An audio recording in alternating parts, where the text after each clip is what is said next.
Hello and welcome to Sport Tonight. I'm Cecilia Oma Akatugba in Lagos. What greetings to you wherever you are in the world watching us. In London, Austin Okorakpan. Yeah, Austin, today's show, it's going to be like a big one, yeah, bomber package, so to speak, because of Victor Osimhen. We'll be focusing on him because of what he has achieved. I mean, being named as the best foreign athlete in Italy. That's a huge achievement. I don't think any Nigerian has ever achieved that in Italian Serie A. And also, we'll talk about the Flying Eagles. Yeah, they are out. I mean, they didn't get to the final, but they're still there. They're going to be playing the third place match, but then we expected them to get into the finals. But then semi-final hurdle, they just couldn't cross that, and Gambia was responsible for that. Austin, if you remember what Gambians did to Sudan, 5-0 coming into the game against the Flying Eagles of Nigeria, it tells you a whole lot how Gambians were prepared for that, scoring an early goal, and that was all. The Flying Eagles could not even get anyone back on that. We'll talk about that, and also, of course, the UEFA Champions League is back. We'll be dwelling so much, especially on the games that will be played on Wednesday. Of course, we'll touch down on the live games today with Chelsea in action, and also you have Club Brugge and Benfica also in action. Borussia Dortmund want to finish what they've started, but Chelsea, obviously, with the form they got over the weekend, they will try as much as possible to see how they can get into the next round, because that will be key for Graham Potter after spending so much money. Of course, it needs to yield results. Austin? That's right. It needs to. It is what it is. And with the way the league is going now, you need to start getting, those results. I think about 13 more matches to go, before you know what we're saying. It's 10, then next is 5. So for Graham Potter and Chelsea, they need to get it going. But right here in England, Cecilia, I tell you, the talks has been about Arsenal and that fantastic comeback they produced against Bournemouth. I don't know the story the Gunners are trying to tell, where it looks like a fairy tale, particularly with the way they won it against Bournemouth. They conceded early in the opening minutes and gave us drama in the late minutes, in the final closing minutes of the game. So Arsenal getting a lot of people talking right here in the United Kingdom. Some fans believe that they might get distracted when they start campaigning in the Europa League. I don't know about that, but let's see how the Gunners will handle the pressure. Yeah, but the lead they've actually built, it's going to be difficult for Manchester City. And, of course, the third place. Well, do we put United in contention right now after that seventh hell they actually witnessed at Anfield? I don't know. But then when you have Man City, this season they have not really been up to it, so to speak. But then you think it Arsenal, that 5-point lead they built, all they need to do, win their next 3 games, I think against Fulham, some other teams that they're playing, not really the top big teams. But then with the struggle they had against Bournemouth and coming back and nicking the victory, that's what champions are made of. So they're actually playing like champions right now. And well, you say the title is actually right in their hands. It's left for them to hold on to it or maybe let it slip away. Cecilia, the fans here, they don't see it that way. And 5 points is nothing. Remember, they had about 8. One time they blew it, and City took over. But City now went to Nottingham Forest, played a draw, and then before you know what's going on, there's another 5 points lead. That's football for you. Manchester United, that 7-0 is not the sort of result we want to talk about. Record results in that fixture between Liverpool and Manchester United. But Jurgen Klopp's team, they were brutal, Cecilia, and they needed to do that to prove to fans. Remember, they've come under so much criticism. We finished them, but this place they are on the log now is as a result of going 5 games unbeaten. You see, that's football for you. And they have done a lot of good, but for United and Ten Hag, they must find a way to get their season back on track. Yeah, Austin, I can see the excitement coming from you from England there, because the English Premier League, I mean, it's arguably the best league in the world. Of course, Victor Osimhen testified to that when he won, when he was awarded the best foreign athlete in Italy last night. He talked about the fact that this is what he has been dreaming of. I mean, he's been working so hard, and of course, his final destination, or rather, one of his dreams is to play in England. Let's take a look at this report, what Victor Osimhen is doing in Italy and how he's becoming an icon comparable to Diego Maradona. Super Eagles striker Victor Osimhen is on the verge of leading Napoli to a first Italian Serie A title in more than 30 years. Scoring 19 goals in 21 games is making the 24-year-old an icon in Napoli. But the Nigerian international believes that status can only be achieved when he wins the Scudetto. Of course, we have been doing quite well this season. It's been really good. The fans were amazing. The coach, the staff, everyone, the president. And I just want to say, I don't consider myself as an icon yet until I achieve the objective in which the club has set for itself this season. So after that, I think we have a very big chance of being named an icon. With 13 games to go, Napoli are favourites to Serie A glory, having a 15-point advantage over second-placed Inter Milan. Shops are now selling cakes and Easter eggs decorated with Osimhen's trademark face mask, which he wears on the pitch following the face injury. As a football player, when you arrive in Napoli, you fall in love even more with football, because I think they probably base their whole life on the game and the support for their team and also the city. So to be able to try to give them something to remember is a big mission for me, and I really want to put a smile on their faces, because for the love they have shown me since I came here 2020, it has been overwhelming. So for me to repay them back, I have to give my all on the pitch and make sure I make them very, very happy. Having been named Best Foreign Player for 2022, Osimhen feels he has yet to achieve what late Diego Maradona, whom he calls a demigod, has done for the club. Even though we have a very, very big chance in winning the Scudetto and doing so well even in the Champions League, it wouldn't compare to what Maradona has done for this club. Just like I say, he's more than a legend for them. He's a demigod, and for us, we do this as a group. He alone did it for Napoli.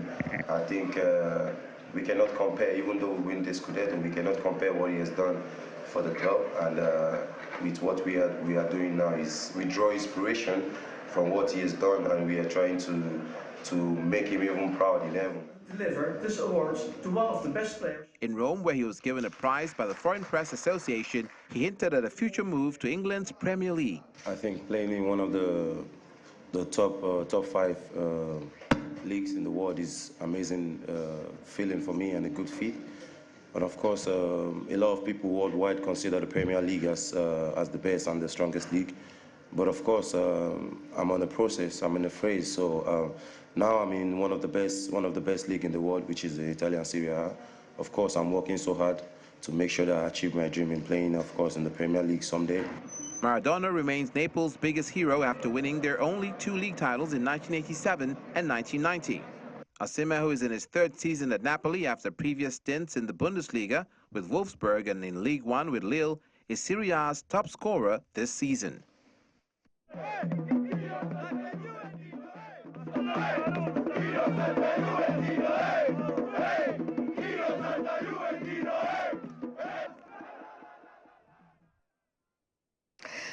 All right, welcome back. Victor Osimhen making waves right there in Italian Serie A. I mean, after 21 games, 19 goals.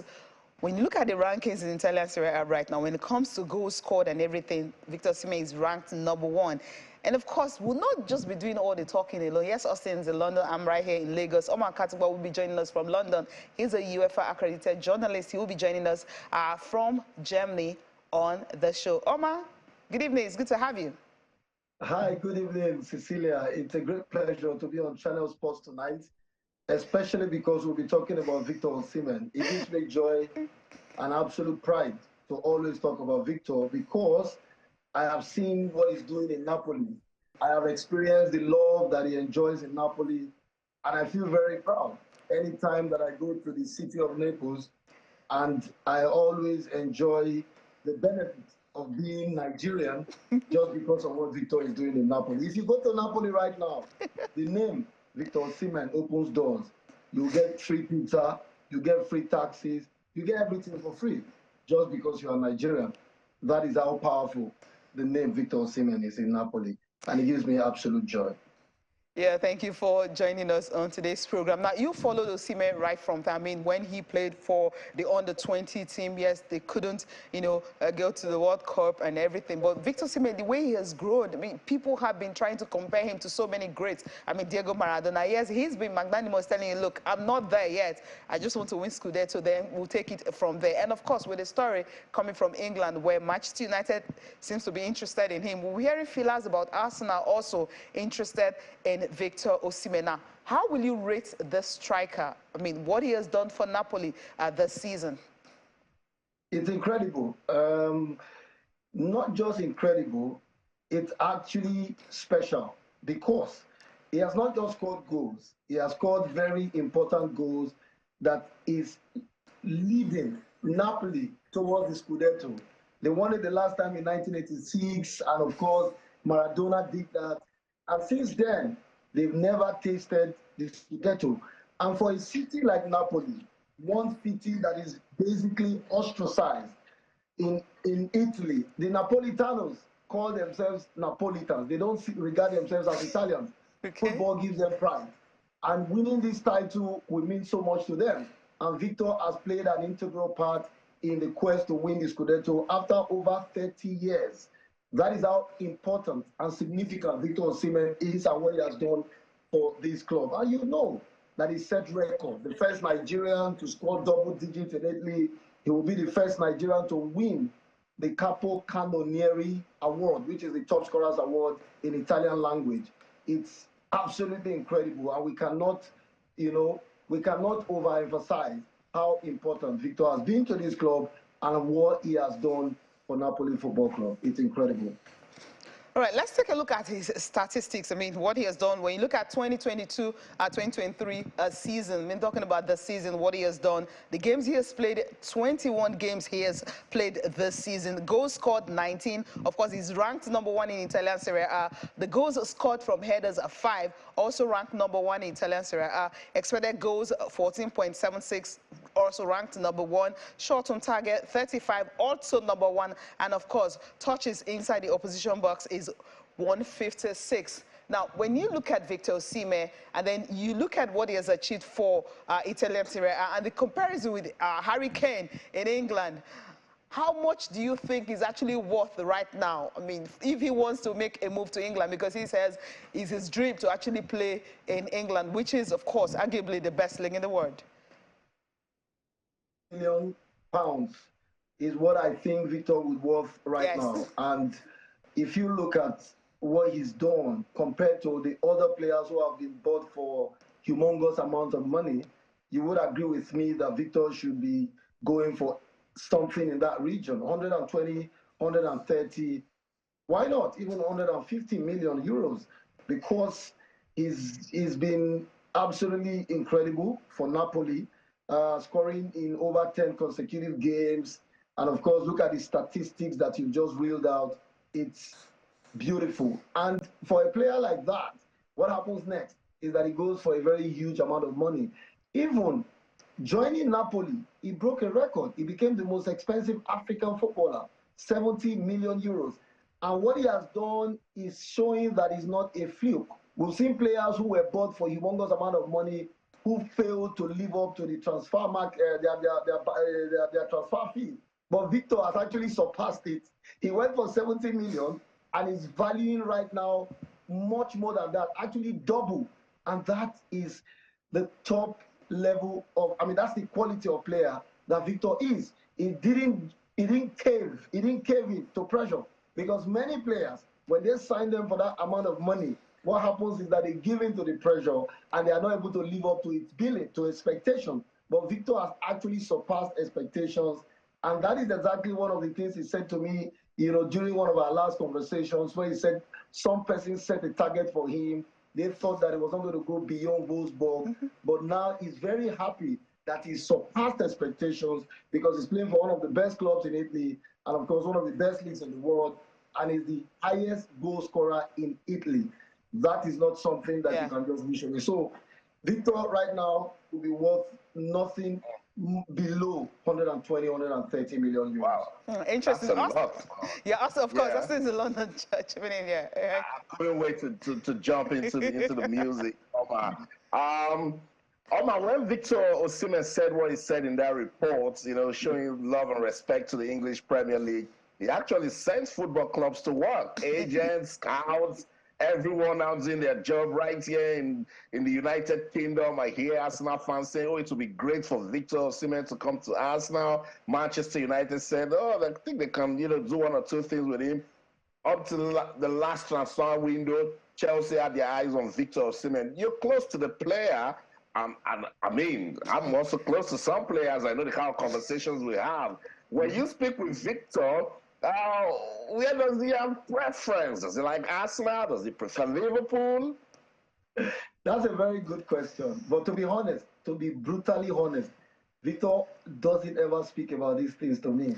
I think he has his reasons because he knows where I come from. So he's always very careful when he's around me. I try to put words in his mouth, but he doesn't ever respond. He's just always quiet. When I talk about Premier League, when I talk about possible transfers, he's just quiet. And I'm very impressed by his level of maturity. He keeps this close to his chest. And that is why I've said that what he said yesterday, in my opinion, it was just being very magnanimous. He wanted to say something to the media. Between me and you, Victor has not expressly stated his desire to play in the Premier League. He's kept it close to his chest. He's hardly spoken about it. And I wonder why. Because I am someone close to him. Perhaps he speaks to it about people closer. Because in every relationship, there's a hierarchy. There are people closest to him more than I do. I am sure he must have told some of them his desire. Yeah. Perhaps I agree. Yeah, because when I have those conversations with footballers or my friends, they just go, they remind me, Austin, you're a journalist, you know? Exactly. Just talk to me. Maybe I shouldn't ask you. I'll look for his mom or his girlfriend. Exactly. Even though I am very close to his girlfriend. In fact, the girlfriend is like my daughter. She never tells me these things because she knows Victor will kill her. So he's always very careful. So it's difficult. It's difficult. Let's talk about the progression this young man has made. He's just 24. I started talking about Victor consistently right after the Under-17 World Cup in 2015. And gracious goodness, from that time till now, Oma, he always gives us something to talk about. What makes Victor Osimhen a special footballer? I think what makes him a special footballer is his drive for success. I think Victor is a guy who wants to prove a lot of people wrong. When you speak with him, you can feel the energy, you can feel the fire inside of him. He comes from a very underprivileged background. We all know the story. You lived in Lagos. I lived in Lagos. I was born and raised in Lagos. Olusosun is not one of the best neighborhoods in Nigeria. Victor said to me that in a poor neighborhood, they were the poorest. And you know what it means to be poor in Nigeria? You are stripped of every atom of pride.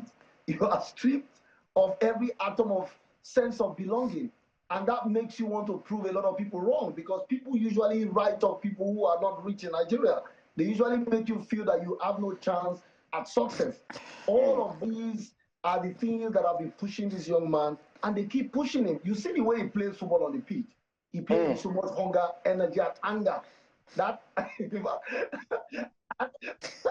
that energy and that fight is what gives him, the edge over some of his, peers on the pitch of play.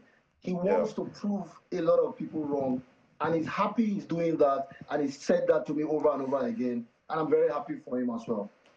And a lot of people are actually excited he's Nigerian and giving the country a very good representation. Omar, before we let you go, he's already setting the Serie A on fire.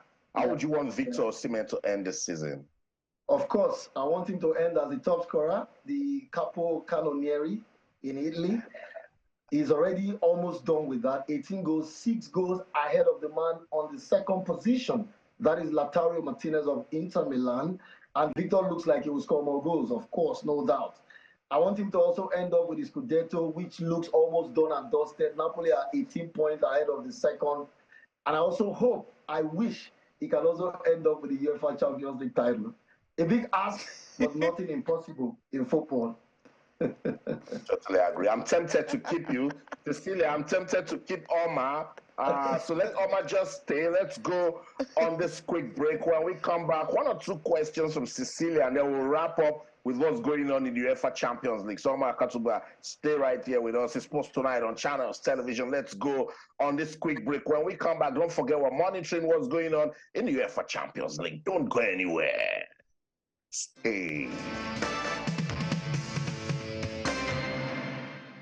Welcome back to Sports Tonight on your award-winning, sports-loving Channels Television. We're taking a look at Victor Osimhen's career. Fantastic run he's having with Napoli in the Italian Serie A. Oma Akatugba is a UEFA accredited sports journalist. This is close to Victor Osimhen, and he's talking to us right after Victor Osimhen received the Foreign Athlete of the Year award right there in Italy. Let's take the conversation to Cecilia in Lagos. Cecilia, I'm sure, and I know one time, Cecilia, you were pumped up and optimistic about Victor Osimhen getting us talking, and I think you saw the crystal ball that time, Cecilia. Yeah, it was seen, because when you watch Victor Osimhen play, as Oma Akatugba mentioned, the hunger he had, I mean, the energy, everything he gives. I mean, he's like a bully on the like a bully on the field of play. He's a striker that defenders don't even want to get close to because of the way he plays. When you see that hunger in a player, you know how far he will go. And I remember when I spoke to him when they came for the Super Eagles match, the last one they played here, you know, in Lagos. I mean, the way he spoke about the team, yes, they were not doing well, but you could see that vibe in him. And not just that, when on the 20, when they lost here in Lagos also, I mean, what he said, I mean, it tells you a whole lot how hungry he is. And when you have a player like that who is willing to succeed, who is ready to put so much work, put in everything he can, I mean, you know that obviously hard work and talent, when you put it together, I mean, you reap a whole lot of rewards, and that's what is happening to him. The question I want to ask Oma Akatugba is this. I mean, pressure obviously is going to be coming in for him now. After the interview, when he mentioned that, I mean, he's working hard to actually play in England someday. I mean, everybody wants to play in England. Don't you think it's going to be under pressure? Because right now, Napoli are just, not just 15 points is a lot, but you never can tell. 15 points, ahead of the closest rival. And they lost their game on Friday. I can't remember last time they lost. Before that game, they played, at the weekend. The second loss, of the season. So that might just be something you think he might be under pressure with all the clubs right now, I mean, opening their fans, wanting to actually, have a bite of him. I think that's a good question. To be honest, it's difficult to, look away. You go online, you read, you see what people are tweeting. Yeah. And in truth, in every rumor, there's an element of truth. If you basically get into his mind or be a fly on the wall of his bedroom, perhaps you will hear him talking about the interest from either Manchester United, Chelsea, contact between Chelsea, people and his agent and his club. All of this must have happened. And of course, they've happened before. Manchester United have been in the mention for quite a while, and of course Chelsea and then Arsenal. All of these can cause a bit of imbalance in his head, but of course he's a very mature young person. He's sometimes I ask him, you are actually sometimes you behave more mature than I am, and I'm maybe about 10 years older than you are.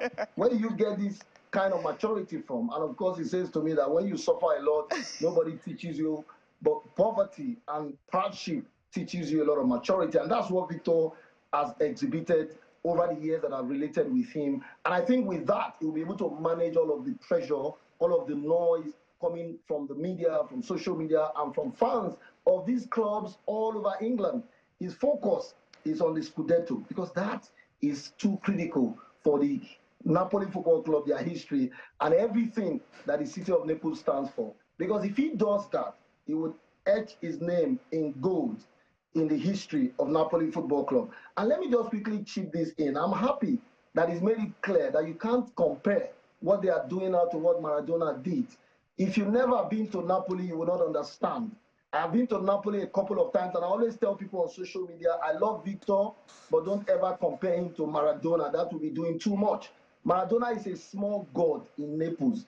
His image is everywhere in that city. Sometimes I find it even almost embarrassing that they almost worship a human being this much.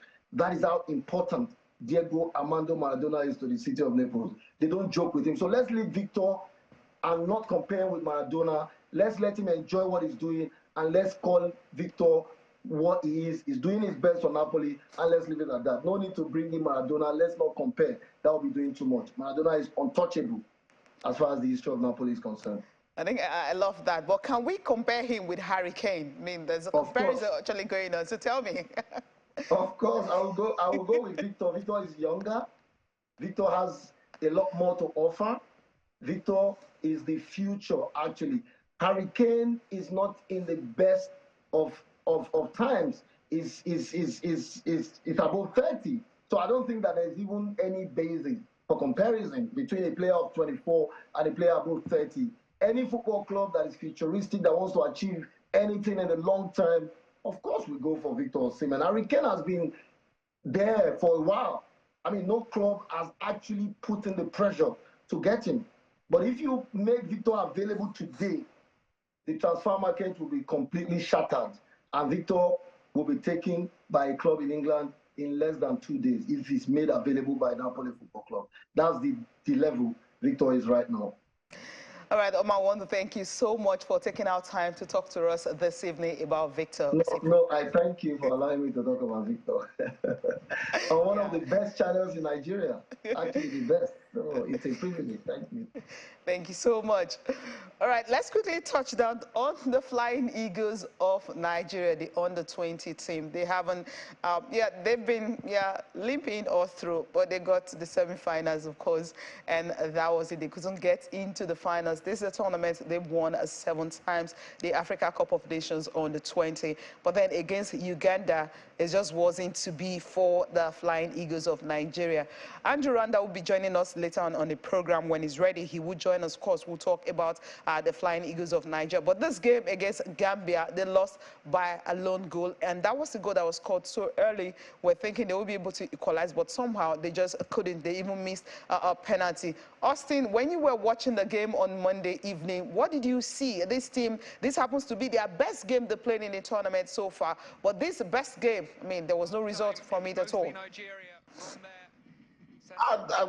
It's not the best for me, because I thought they were still flat. Okay. I thought they didn't give it the sort of push that they should have, given it. They considered an unfortunate goal, but they had enough time to bring it back. But Ladan Boso and his team just didn't find, the right stroke to the game, make the right changes to turn the game around. I thought that they didn't make the Gambians work enough. I thought they were not creative as they should have been. They didn't bust the game in any way. And then, unfortunately, Abdullahi missed a penalty in the 85th minute. Yeah, and look, when this sort of things happen, don't feel so bad. Just go back and review the games and see ways that you can improve, because ultimate is going to the World Cup in Indonesia in May, but this was really painful when Abdullahi struck the goalpost with his penalty, and then that was when I knew that the gods of football just wanted it to go the way of Gambia, and that was how the Gambians got to the final for the first time at the CAF under-20 tournament, Cecilia.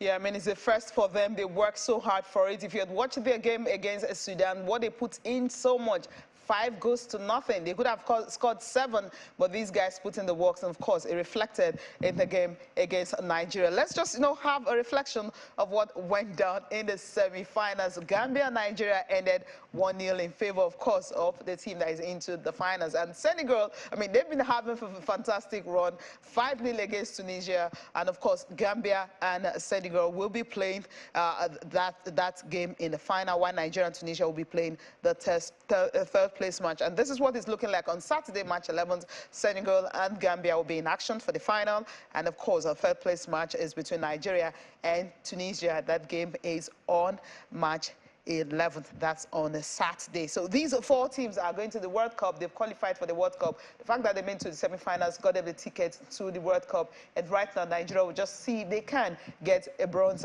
from this. Overall, I mean, Austin, I'm really not too impressed with the Flying Eagles. And then we've talked about the fact that when you don't have players who are outstanding, when you don't have a team that didn't play so well, yes, we tried to compare the 4 corners. I mean, most of them were able to be drafted into the Super Falcons because those players were talented. We could see how they played. They played a fantastic game. They scored goals and everything. But Flying Eagles, we've not really seen that fight, that bite. I mean, a team. You can't say this is a team that we are taking to the World Cup later this year.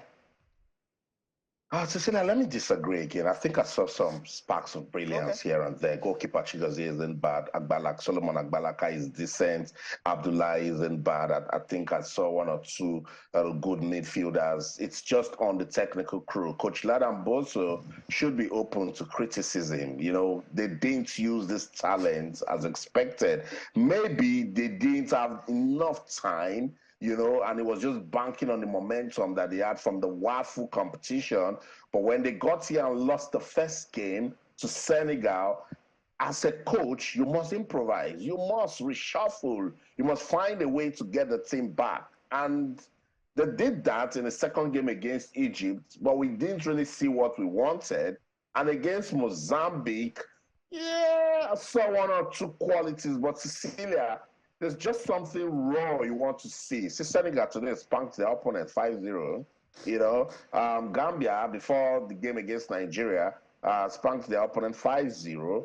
That's the sort of raw talent I want to see at the under 20 level. Yes, it can be competitive, but if you're Nigeria, if you are the Flying Eagles, the team that has won the competition for a record 7th time, gone in for the 8th, I want to see some quality play. I want to see some coordination. I want to see some teamwork. I want to see some technical quality in the way the boys go about playing football with some sort of tactical discipline and being productive in front of goal. Because I cannot understand why they considered the goal they did and the time they did, and they just couldn't come back. Aside from one of the goal scoring opportunities that went over the top, goalkeeper wasn't pushed to make saves. Yes, the penalty came. Anybody can lose penalties, but they didn't just create chances. So that's what I'm saying. Coach Ladan Boso and his team should be open to criticism, find a way to make this team a winning team before they go to Indonesia for the World Cup. Otherwise, it's still the same flat play that we're going to see. Yeah, don't want this team to go to the World Cup. But then talking about London Bosso, this is what he had to say after that game. He says, we failed to take our chances and we also missed the penalty in the 86th minute. I'm very frustrated because we had the team to go all the way. Football is cruel. We didn't measure up. I congratulate the Gambia for winning. That's London Bosso, Flying Eagles coach. And that's what he's got to say. Main team flat. Then they really live up to the billings. And of course, pundits have been talking about the fact that maybe he needs to change this team. Maybe he needs to bring in some players. But I think, Austin, if we are changing players at this time, I mean, are we maybe pressing self-destruct button or something, or maybe technical, because you said you're thinking it's from the technical aspects. Do we change the technical crew, or maybe bring in some players, or just go with the squad the way we have them right now? I mean, right off, I tweeted, you know, when they lost that game to Gambia, and I said, unfortunate Flying Eagles, you know, lose to Gambia. And people came at me. And people were saying, no, Austin, say it the way it is. But of course, they were unfortunate. The coach just said they refused to take their chances. No, I disagree. They didn't create enough. But when you miss a penalty in the 86th minute and consider goal the way they did, then they were unfortunate. But what they were just trying to tell me is we can't go on with Coach Ladan Boso. I won't tell Ladan Boso to go now. The World Cup is in May. Yes. No one knows this team better than he does at the moment. So that's why I'm charging Ladan Boso and his team to go back, you know, on your mistakes, you know, and try to correct them before we get to the World Cup.